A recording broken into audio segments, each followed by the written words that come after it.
students, how are you all? I'm sure you all are doing perfect and enjoying your studies too. So children, let's begin with our next chapter, which is nature's treasures. You will be aware about air, water, solar energy, forest, soil, rock and minerals, natural resources, fossil fuels, wise use of fossil fuels. We live on the most beautiful planet Earth, which has a very clean and attractive nature, and it is full of greenery nature. It is our best friend, which gives us all the resources to live here. It gives us air to breathe, water to drink, food to eat, home to stay, fossil fuel for our transport, etc. for our better life. It also includes non-living things like mountains, soil and many others.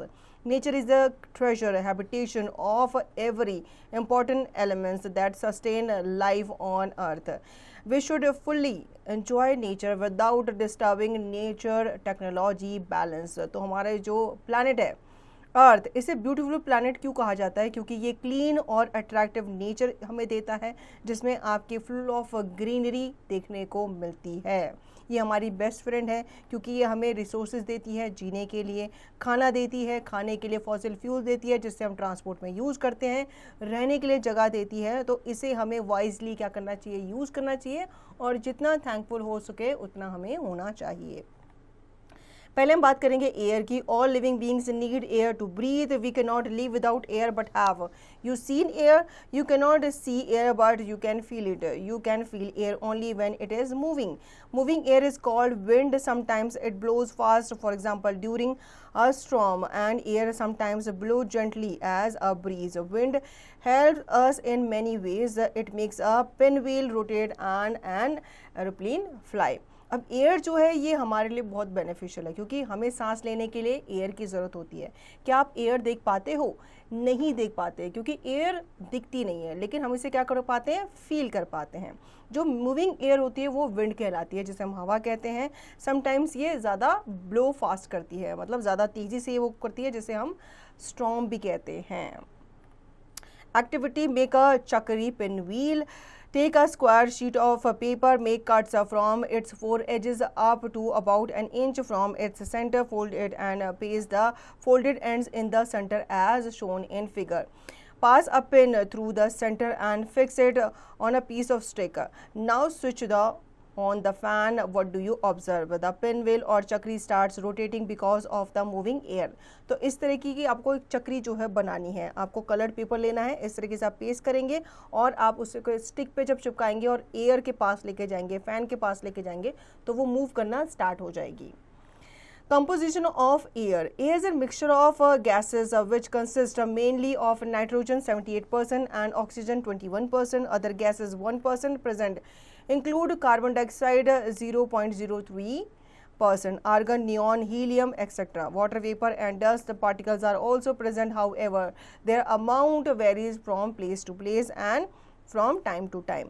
तो एयर में आपको different gases का mixture देखने को मिल जाता है, जिसमें 78% तो आपकी नाइट्रोजन है, 21% ऑक्सीजन है एंड दूसरी गैसेस भी इसमें इन्वॉल्व है। इसमें आपको कहीं कहीं पे वाटर वेपर्स भी मिल जाते हैं, जो कि डिपेंड करता है place to place from time to time. More to know, most of carbon dioxide released from the burning of fuels and other industry is stored in ocean. The carbon dioxide dissolved into ocean and used up by some marine organisms to build their carbonate shells. तो यहाँ पे information हमें दी गई है carbon dioxide जो कि fuels के जलने पर या आपके व्हीकल से जो धुआं निकलता है उससे जनरेट होती है। तो ये आपकी कार्बन डाइऑक्साइड जो होती है ओशंस पे जाकर के डिज़ोल्व हो जाती है, जिनको मरीन ऑर्गेनिजम्स के द्वारा क्या किया जाता है? लिया जाता है, यूज़ किया जाता है। Uses of air. Wind help us in a number of ways. Some or them are given below. Clouds move with the wind. This way the wind helps bring rain to different places. Wind help in the dispersal of seeds and pollen grains. The wind helps in the winnowing of food grains. Wind guides the movement of parachutes, gliders, aeroplanes and sailboats. Wind is used to run windmills. Windmill is a machine that turns in the wind and generate powers to do mechanical work and to generate electricity. तो air जो है वो हम सांस लेने के लिए नहीं बल्कि बहुत सारे कामों में इसको यूज़ करते हैं।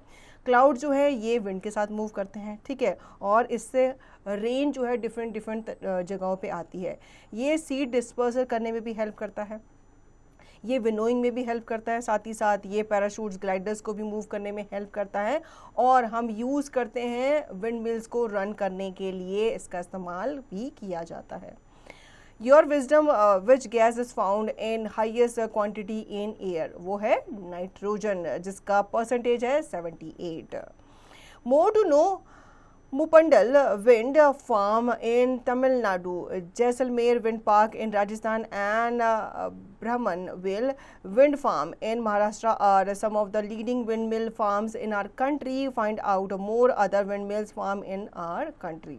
तो कुछ विंडमिल फार्म्स के बारे में यहाँ पे बताया गया है। आपको अगर कुछ और फार्म्स के बारे में पता है तो आप पता लगाएं या फिर बताएं। अब हम बात करेंगे वाटर की। Water is essential for all living beings on the earth. It is one of the most important natural resources on the earth. Approximately 70% of the body weight of human being is water. Animals and plants too have a lot of water in their bodies. Water is responsible for carrying out several life processes such as digestion of food, absorption of nutrients by the body, distribution of nutrients to various parts of the body, and getting rid of body waste in human beings and animals. Water oozes out from our skin as sweat. The sweat dries out, taking away a lot of heat. This helps in cooling down our body. Thus, water regulates our body temperature and keeps us cool. तो पानी जो है ये air के साथ साथ हमारी body के लिए रिक्वायर्ड है और बहुत ही एसेंशियल है। हमारी बॉडी जो है 70% पानी की ही बनी है। पानी जो है रिस्पॉन्सिबल होता है ये सेवरल लाइफ प्रोसेस के लिए, जिसमें आपका डाइजेशन ऑफ फूड होता है, एब्जॉर्प्शन ऑफ न्यूट्रिएंट्स होता है, और साथ ही साथ जो हमारी बॉडी से जो एक्स्ट्रा वेस्ट वाटर होता है उसको भी निकालने में ये हेल्प करता है। Plants require water for germination of seeds and their growth. Water also helps to transport nutrients from the soil and food from the leaves to different parts of the plant. Plants require water to carry out the process of photosynthesis. Plants को भी पानी की ज़रूरत होती है germination के लिए, साथ ही साथ इसको जो न्यूट्रिएंट्स होते हैं जो पूरे बॉडी में फैलाने होते हैं या भेजने होते हैं तो वो भी वाटर के थ्रू ही किए जाते हैं।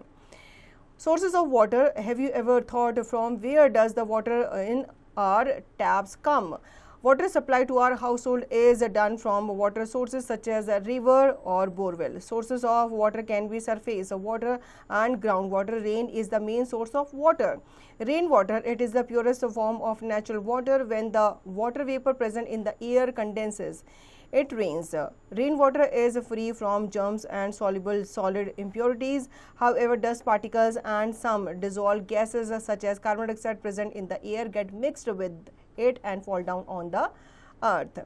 Groundwater, when it rains, a part of the rainwater turns into steam. A part of it runs off the surface into streams and rivers.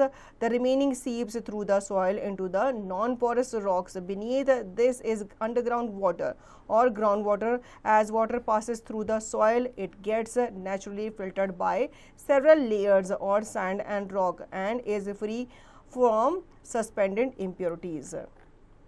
तो सोर्सेज ऑफ वाटर के बारे में अगर बात करें तो मेन सोर्स ऑफ वाटर जो है वो माना जाता है आपका बारिश, रेन वाटर। ये प्योरेस्ट फॉर्म होती है नेचुरल वाटर की। जब वाटर वेपर जो होते हैं प्रेजेंट होते हैं एयर में, जो कंडेंस होते हैं, तो उसकी वजह से रेन जो है वो अकर करती है।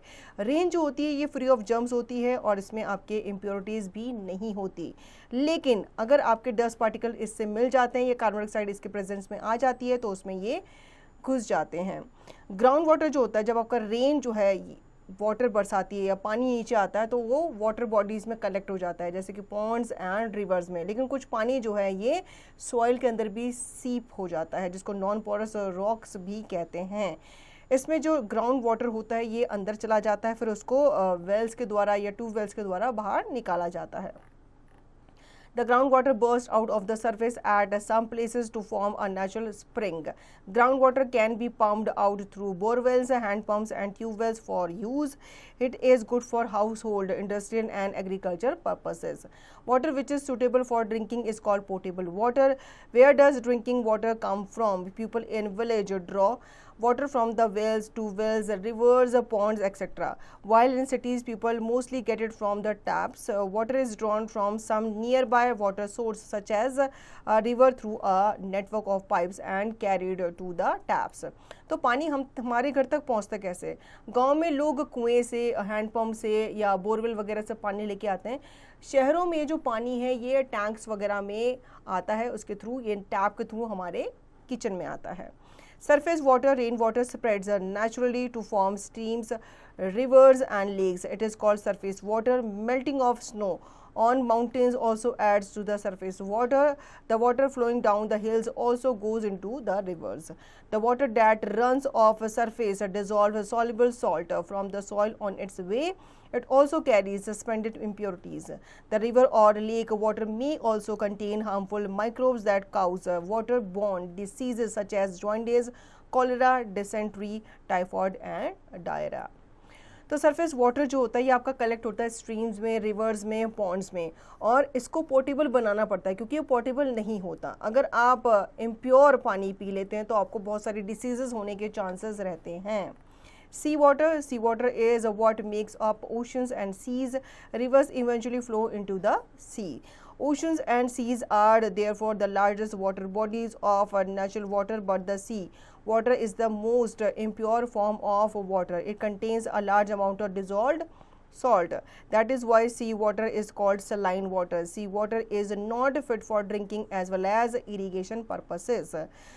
तो सी वाटर जो है, जो आपके ओशंस एंड सीज बनाते हैं, इवन जो आपके रिवर्स होते हैं वो भी जाकर के कहाँ मिलती हैं? सागर में ही जाकर के मिल जाती हैं, जो कि लार्ज बॉडीज बनाती हैं वाटर की. लेकिन ये जो पानी होता है ये पीने लायक नहीं होता क्योंकि ये खारा होता है. तो ना ही ये पीने के काम आता है, ना ही ये सिंचाई के काम आता है. Need and availability of water. You know that 3/4 of the earth's surface is covered with water. Even though water is abundant, about 97% of it is present in the seas and oceans and not suitable for use because of its high salt content. Only 3% of water is available for use as fresh water. Out of this 3%, only a fraction of water is available for use by us. Rest of it is locked up in glaciers and snow-capped mountains and deep under the earth crust. Due to the increasing population, the uses of water is increasing day by day. We are not economical in using water. As a result of this, the water table is going down. We do not have sufficient water. To bridge the gap between the need and availability of water, we need to conserve water and use it judiciously. तो अब हम बात करते हैं need and availability के बारे में. हालांकि अर्थ का जो 90% 97% जो एरिया है वो वाटर से कवर्ड है, लेकिन ये पानी जो है, हमने पहले भी बात की है, पीने योग्य नहीं है. 3% ही जो पानी है वो पीने लायक है, जिसमें से 2% जो है वो क्या है? ग्लेशियर्स फॉर्म में जमा हुआ है. तो सिर्फ 1% पानी जो है वो पीने लायक है. लेकिन आजकल पॉपुलेशन इतनी बढ़ गई है, लोग पानी का वेस्ट ज़्यादा कर रहे हैं, इसलिए पानी जो है बहुत जगह पे उसकी स्कार्सिटी हमें देखने को मिलती है. Water pollution, contamination of fresh water bodies with harmful and toxic substances is called water pollution. Water pollutions occur when a water body is adversely affected due to the addition of large amount of unwanted materials into it.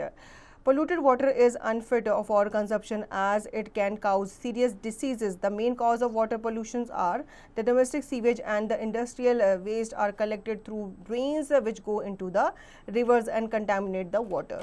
Usage of large amount of insecticides, pesticide or fertilizer by farmers in their farms that are washed away by rainwater into nearby rivers. Littering on the land or in water is an additional source of water pollution. आजकल water pollution काफ़ी बढ़ गया है. जितने भी आपके fresh water bodies हैं उनमें जब आप टॉक्सिक और हार्मफुल सब्सटेंसेस ऐड कर देते हैं तो वो वाटर को पोल्यूट करते हैं. जो डोमेस्टिक सीवेज होता है या जो इंडस्ट्रियल वाटर होता है वो भी जा कर के रिवर्स में कलेक्ट हो जाता है. जो यूज़ होता है लार्ज अमाउंट ऑफ इंसेक्टिसाइड का, पेस्टिसाइड्स का, इसमें खेती में, वो जो इंसेक्टिसाइड्स होते हैं वो भी रेन वाटर के थ्रू सीप होकर के कहाँ जाते हैं? वाटर बॉडीज़ में जाकर ही मिक्स हो जाते हैं. Conservation of water, using water judiciously, maintaining its quality, developing water resource and preventing its pollutions are some of the ways to conserve water. Some of the other ways to save and conserve water which you can follow are listed below. Turn off the tap intermittently while rinsing clothes, utensils, or while you brush your teeth. Encourage people at home to run the washing machines full load. Plant more trees in your surroundings. That leads to increase in the water table. Sewage and factory waste should be treated before disposal to avoid water pollution. Building of a dam is also a water conservation method. A dam is a huge structure to hold the water to prevent flooding and to let out water when needed for irrigation or other purposes. Rain water harvesting is also a very good method of conserving water. तो यहाँ पे कुछ हमें methods बताए गए हैं जिनके through हम वाटर को कंजर्व कर सकते हैं. जैसे घर में पानी के जो नल होते हैं वो लीक हो रहे होते हैं तो उनको हमें ठीक कराना चाहिए, रिपेयर कराना चाहिए. जब भी आप नहा रहे हैं या आप बर्तन धो रहे हैं, कपड़े धो रहे हैं तो आप पानी वेस्ट ना करें. ठीक है, ज़्यादा से ज़्यादा ट्रीज़ उगाएं, इससे आपका वाटर टेबल जो है इंक्रीज़ होगा. सीवेज एंड फैक्ट्री वेस्ट जो होता है उसको आप डिस्पोज करने से पहले क्या कर लें, पहले उसको ट्रीट कर लें. ठीक है, तभी आप उसको पानी में डिस्पोज करें. डैम्स बनाए जाने चाहिए ताकि डैम्स जो होते हैं ये पानी को होल्ड करके रखते हैं और फ्लडिंग को भी प्रिवेंट करते हैं. रेन वाटर हार्वेस्टिंग करनी चाहिए जो कि बहुत ज़रूरी होती है.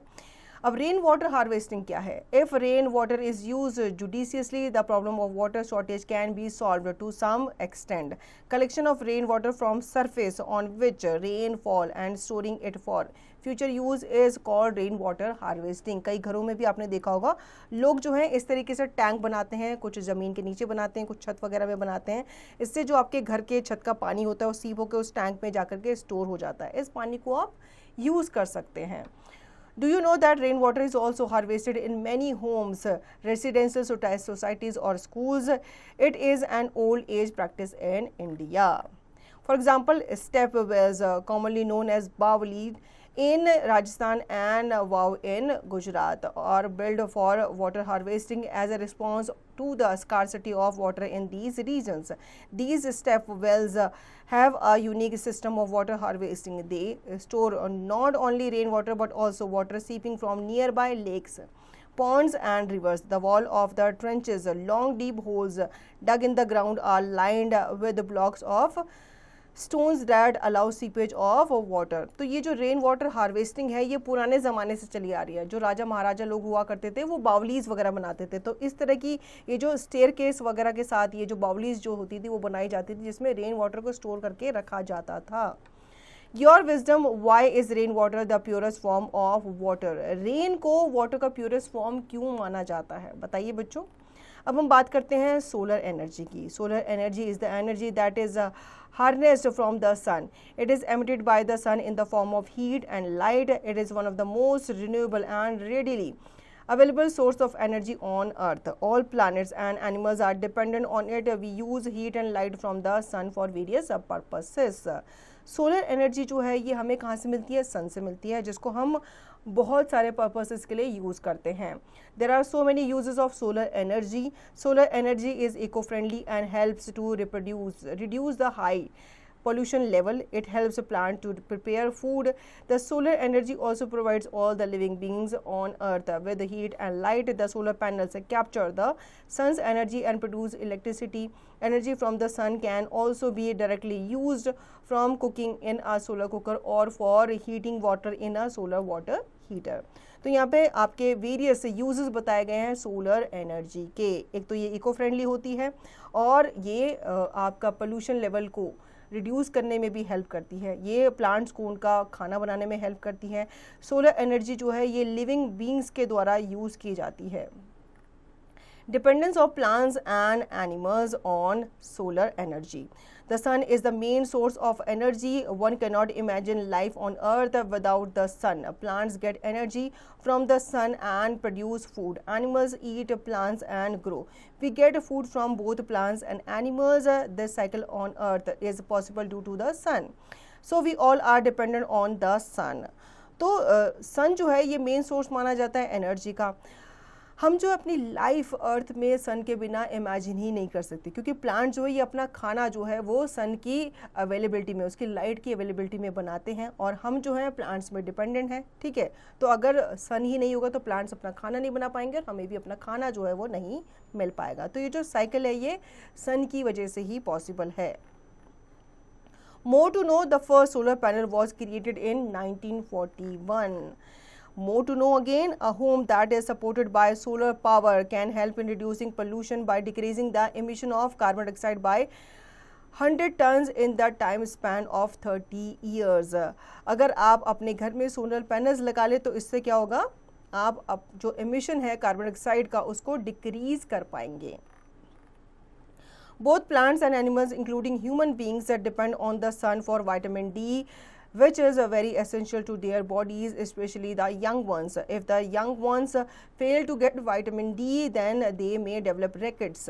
Sunlight has got many benefits when it comes to real life situation. तो सन से हमें क्या मिलता है, विटामिन डी मिलता है, जो बच्चों के लिए बहुत ही बेनिफिशियल होता है। अगर उनको विटामिन डी प्रॉपर मात्रा में ना मिले तो उनमें रिकेट्स जैसी बीमारी हो सकती है। Forests are one of the most important natural resources of the earth.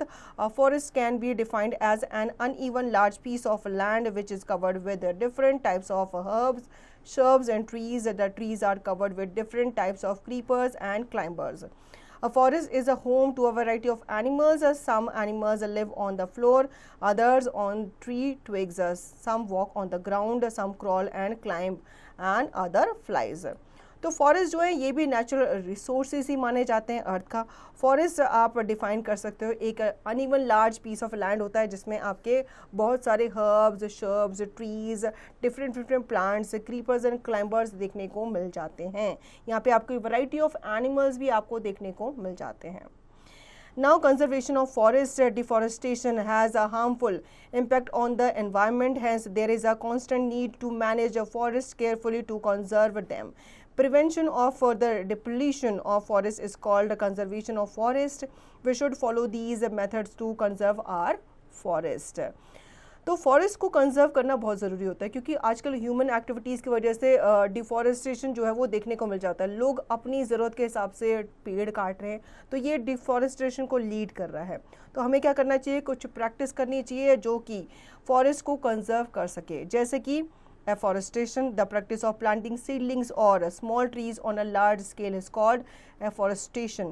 Government and communities should take steps to plant trees on a large scale. Trees that will meet the basic requirements of fuel wood, fodder and timber should be planted instead of felling the existing ones. तो trees काटने की बजाय हमें क्या करना चाहिए, ज़्यादा से ज़्यादा trees उगाने चाहिए। Van Mahotsav is a week-long event celebrated across the country during the month of July. It is a forest festival during which new plants and trees are planted and awareness about respecting forest is raised. The aim of the event is to increase the green cover. You too can plan a Van Mahotsav in your community. One महोत्सव आपका एक week long event होता है जो कि celebrate किया जाता है किसी भी कंट्री में in the month of July. इसमें ट्रीज़ के महत्व के बारे में बताया जाता है, लोगों को अवेयर किया जाता है, ट्रीज़ की इम्पोर्टेंस बताई जाती है और उनसे ट्रीज़ उगाने की अपील की जाती है। Creating public awareness, create awareness among people to save the forest by making them aware of the importance of forest and the ill effect of deforestation. लोगों को बताया जाता है, अवेयरनेस उनके अंदर जगाई जाती है कि अगर ट्रीज नहीं होंगे तो ये चीज़ें हमारे साथ हो सकती हैं। Chipko movement, the Chipko movement took place in April 1973 in the village of Mandal of the Himalayas in Uttarakhand. The women of areas under the leadership of an activist Sundar Lal Bahuguna went into the forest and formed a circle around the trees, preventing men from cutting them down. The success of Chipko movement in the hills saved thousands of trees from being cut.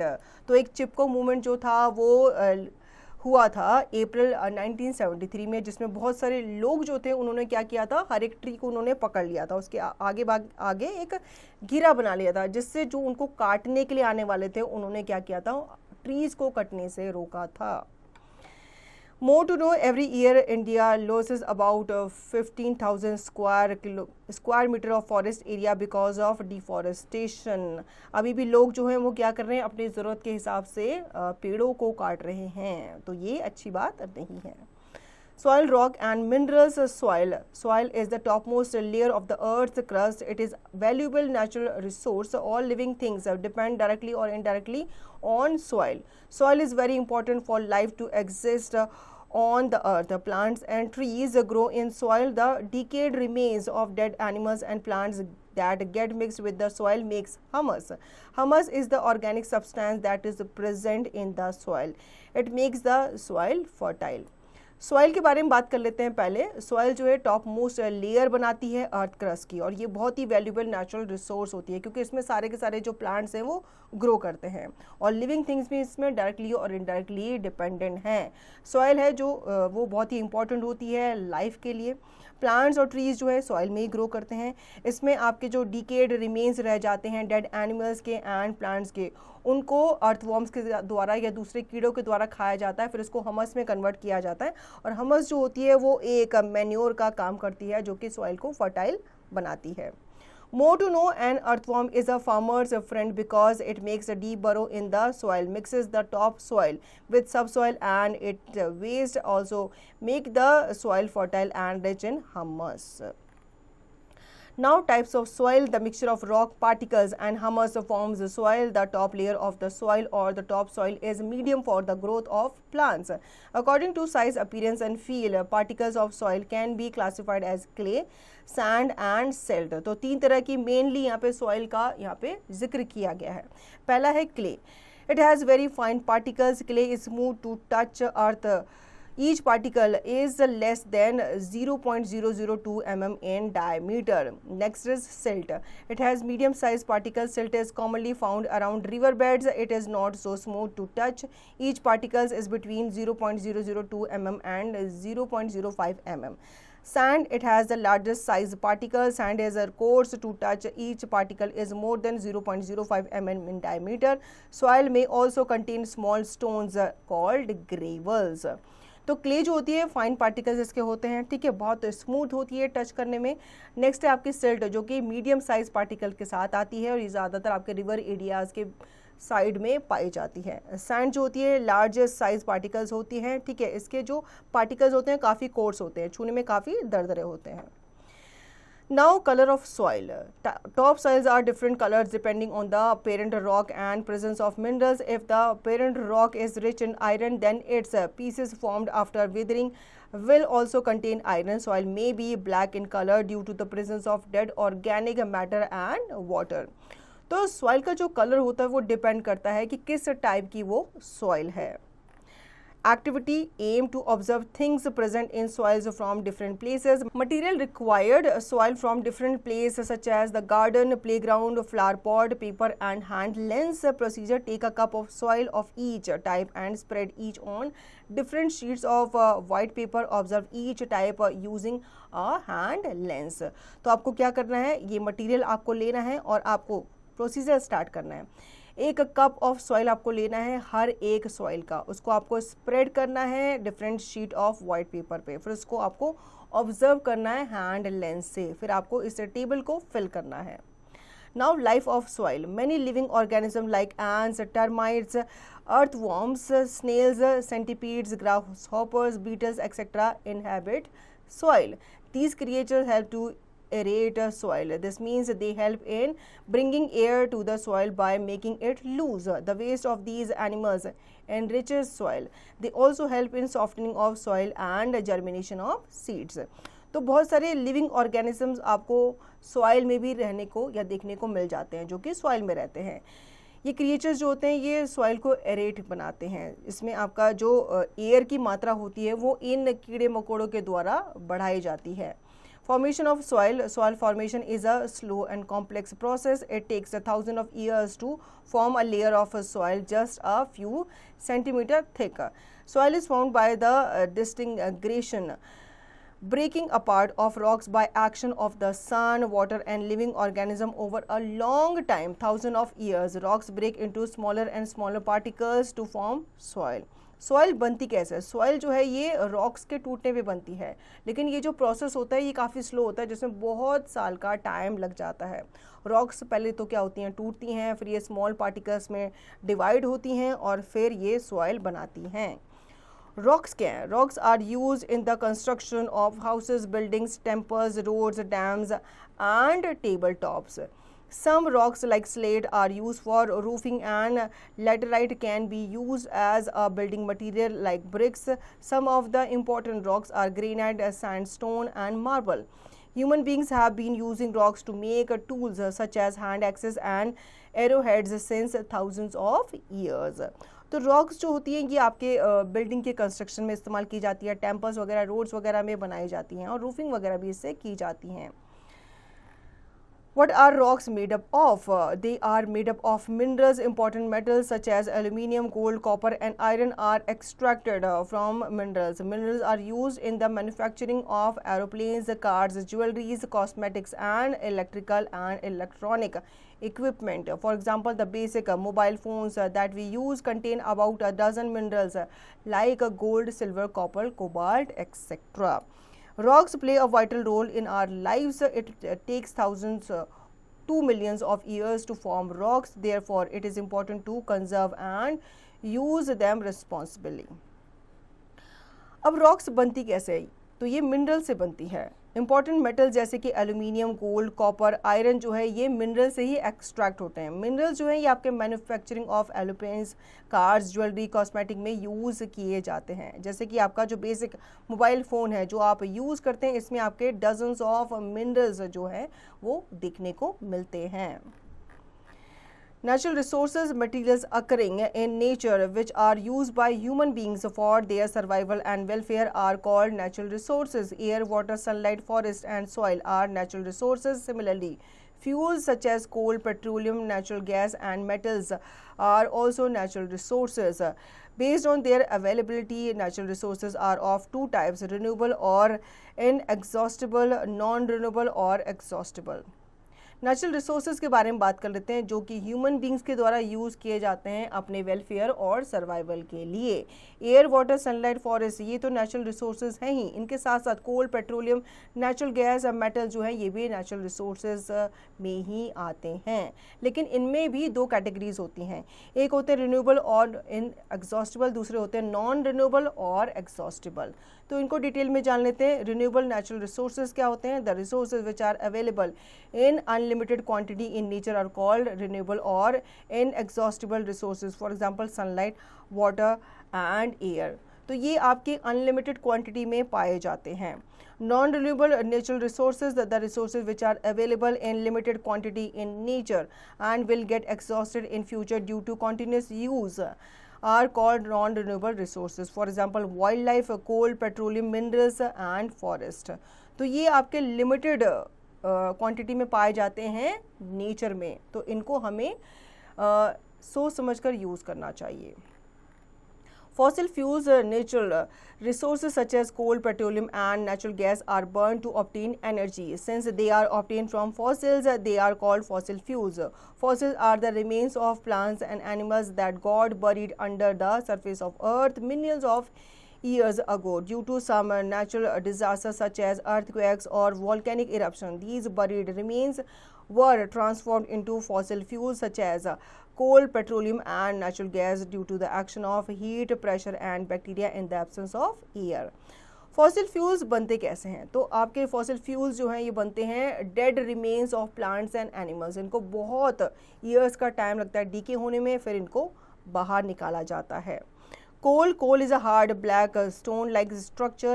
It is the earliest known fossil fuel. It has been used as a fuel for cooking for many years. Coal can be converted into various other forms of fuel like coke, coal tar, synthetic petrol, etc. Coal is mainly used for the production of electricity. It is also used in the manufacture of fuel gases like coal gas, water gas, producer gas, etc. तो कोल जो है ये आपके hard black stone like structure माना जाता है और ये अर्लीस्ट नोन था फॉसिल फ्यूल, मतलब इसको पहले फॉसिल फ्यूल के नाम से जाना जाता था, जिसको पहले कुकिंग के लिए यूज़ किया जाता था, लेकिन धीरे धीरे इसको अदर पर्पसेस के लिए भी यूज़ किया जाने लगा। Coal is obtained from coal mines under the surface of earth. The coal mines in our country are mainly located in Jharia and Bokaro in Jharkhand and Raniganj in West Bengal. Petroleum crude oil is a dark colored viscous liquid which is found deep inside the earth. It is also known as rock oil. Petroleum is lighter than water and is insoluble in it. It is a natural product obtained from oil wells. तो petroleum जिसे crude oil भी कहा जाता है, ये आपका dark coloured vicious liquid होता है जो कि अर्थ के अंदर बहुत ही डीप में मिलता है. Natural gas is a fossil fuel found with crude petroleum in petroleum wells. Natural gas is also called Mars gas since it is found in marshy places. It is easy to transport through pipes in India. Natural gas fields are found in Tripura, Rajasthan, Maharashtra and Krishna Godavari Delta. Natural gas is stored under high pressure as compressed natural gas CNG and is useful in the following ways. It is used as an industrial and domestic fuel. It burns readily to produce a lot of heat. It is a cleaner and less polluting fuel, hence it is used as a fuel to run vehicles. As compressed natural gas CNG, it is used as a source of hydrogen used in fertilizer industry. It is used to generate powers. Natural gas जो है ये भी आपका fossil fuel है और ये भी crude petroleum के साथ ही पाया जाता है. ये ज़्यादातर आपका मार्शी एरियाज़ में या मार्शी प्लेसेस में पाया जाता है. इंडिया में ये डिफरेंट जगहों पे पाया जाता है. यूजेस के बारे में अगर हम बात करें तो ये इंडस्ट्रियल एंड डोमेस्टिक फ्यूल के तौर पे यूज़ किया जाता है. ये आपके आजकल आपने देखा होगा सीएनजी किट वगैरह आपके व्हीकल्स वगैरह में लगती है. क्यों लगती है? क्योंकि इससे जो स्मोक होता है, जो पोल्यूशन होता है वो कम जनरेट होता है. तो ये इको फ्रेंडली आपके गैस भी मानी जाती है. Your wisdom, why is petroleum called black gold? Petroleum को black gold क्यों कहा जाता है? Wise use of fossil fuels. We have studied earlier that coal and petroleum are non-renewable natural resources. The fuel reserve are limited in number and fast getting exhausted. They take millions of years to form. They cannot be prepared in the laboratories by humans from dead organisms at condition for their formation cannot be created in the laboratory. We must use them carefully or else they might get over in 100 years. Moreover, it is advisable to use fossil fuels judiciously as they cause many environmental problems. They release carbon dioxide on burning and add to global warming. They also lead to air pollution. The wise and judicious use of fossil fuels is called conservation of fossil fuels. It is essential to maintain their availability for a longer period of time, reduce air pollution and reduce the risk of global warming. तो हमें fossil fuels को वॉइसली use करना चाहिए क्योंकि हमने अपनी previous class में study किया अगर हम कोल एंड पेट्रोलियम को अगर ढंग से यूज़ नहीं करेंगे तो ये क्या होंगे, ये हमें नेचर के द्वारा दोबारा नहीं मिलेंगे क्योंकि ये नॉन रिन्यूएबल नेचुरल रिसोर्सेज हैं. एक बार विलुप्त हो गए तो फिर दोबारा नहीं मिलेंगे, तो इन्हें वाइजली हमें यूज़ करना चाहिए. Evaluate yourself. Name of the following. The whirlwind generates. ठीक है, तो यहाँ पे आपको बताना है कि ये क्या चीज़ इनसे हमें मिलती है. Quick review. We cannot see air but we can feel it. Air is a mixture of gases. It mainly contains nitrogen 78%, oxygen 21% and other gases 1% which include carbon dioxide 0.03% and gases such as argon, neon, helium, etc. Plants and animals depend on each other for exchange of oxygen and carbon dioxide from air. About 3/4 of oxygen is covered with water. Forests help to maintain the level of oxygen and carbon dioxide in the air. Soil is a valuable natural resource. According to size, appearance and feel, particles of soil can be classified as clay, sand and silt. The resources which are available in unlimited quantity in nature are called renewable resources. The resources which are available in limited quantity in nature and will get exhausted in future due to continuous use are called non-renewable resources. Petroleum is a dark colored viscous liquid which is found deep inside the earth. Natural gas is a fossil fuel found with crude petroleum in petroleum wells. The wise and judicious use of fossil fuel is called conservation of the fossil fuel. Terms to learn: wind, moving air, windmill, a device to convert wind energy into electric energy, rainwater harvesting, collection of rainwater from surface on which rain falls and storing it for future use, solar energy, energy from the sun, afforestation, practice of planting seedling or small trees on a large scale, forest, an area which large number of trees which serves as a natural habitat for animals and plants. Withering means the process by which rocks breaks down to form soils. Fossil fuels, fuels formed by the decomposition of dead plants and animals that got buried under the earth millions of years ago. Non-renewable resources, natural resources available in limited quantity and which cannot be generated in the short period of time. Renewable sources, natural resources that are available in plenty in nature. CNG, compressed natural gas, stored under high pressure. तो इस chapter में हमने air, water and forest और natural resources के बारे में बात की जो हमें नेचर से मिली है, और नेचर से अगर ये हमें मिली है तो हमें इन्हें वाइजली यूज़ करना चाहिए. So children, I hope you understood the chapter very well. Now you will revise the chapter and practice the given exercise to understand the chapter thoroughly.